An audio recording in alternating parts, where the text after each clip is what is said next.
Diversify, diversify, diversify. How many times have you heard that when you're thinking about investing in stocks? Diversity, diversify, just diversify your stocks, diversify your holdings. We've heard that a million times whenever you're thinking about investing, right? And so the next two lessons I've dedicated just to diversification and kind of my views on it, okay? This first one, lesson 28, we're talking about over-diversification and how that's actually a bad thing. Yes, over-diversification is bad in my personal opinion. It is a bad thing, okay? Here's why it's a bad thing, okay? Is basically, let's think about this for a second. So let's say over-diversified is, in my opinion, is owning anything more than 10 stocks, okay? So some people, let's say you own, stock 1, you own stock 2, stock 3, stock 4, stock 5, stock 6, 7, 8, 9, 10, 11. Let's just say you own 11 for now, okay? Let's just say you own 11. So you're one stock over diversified. I would say no one should ever hold, in my personal opinion, unless maybe you're over the age of 60. Then maybe you can make an argument, but anybody that's under 60, it really doesn't make sense. So let's say you got 11 stocks in your portfolio. Let's think about this for a second. Stock number 11 down here. How did you even manage to find 11 great companies to invest in? How did you do it? I really want to know that. I look through companies several hours a day, day in and day out. There are not 11 companies I know of that I love. Absolutely not. There are not 11 companies out there that I'm like, this is a great investment. I really want to put money into this.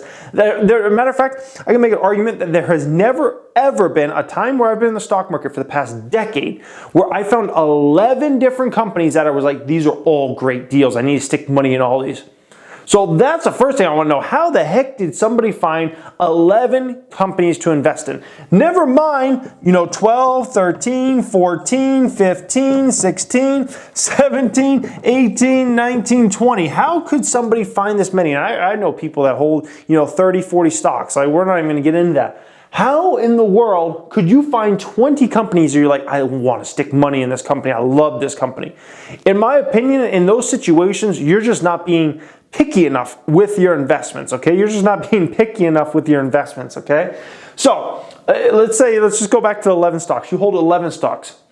Stock number 11 that somehow you found and somehow you also like this stock. You're going to tell me that you like this stock even remotely close as much as you like this stock or this stock or this stock or this stock or even this stock? No way, no way, okay? You're going to think these few stocks are like the creme de la creme. Like these stocks are going to go up massively. You believe in them a lot. There's a lot of safety there. All the things that you judge stocks on, right? You're going to believe in these companies in a big, big way. You're going to tell me that stock number 11 or stock number 20, you're going to believe even remotely close to as much in that company as one of these companies? To me, there's just no way possible. There's just no way possible. You're going to tell me that your 11th stock, you even believe in that close to as much as stock number 1, 2, 3, 4, or 5, guys. It's so unrealistic. It's so unrealistic to find that many companies that you really think are great companies that you've got to put money in.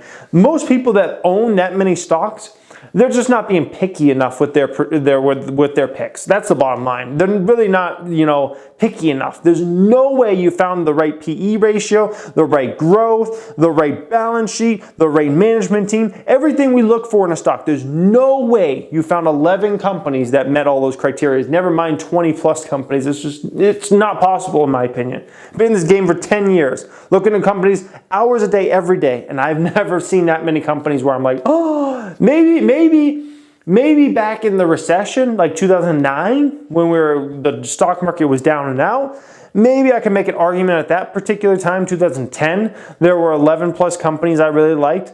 But other than that, guys, in most markets, no, it's not possible, especially when in a market that we're fairly priced like we are, particularly now when I'm recording this. There's no way you're going to find that many stocks. So over-diversification is a problem, in my opinion, because if you divert money over here, then that's less money you could have been putting in, stock 1, stock 2, stock 3, stock 4, stock 5, the stocks you really love.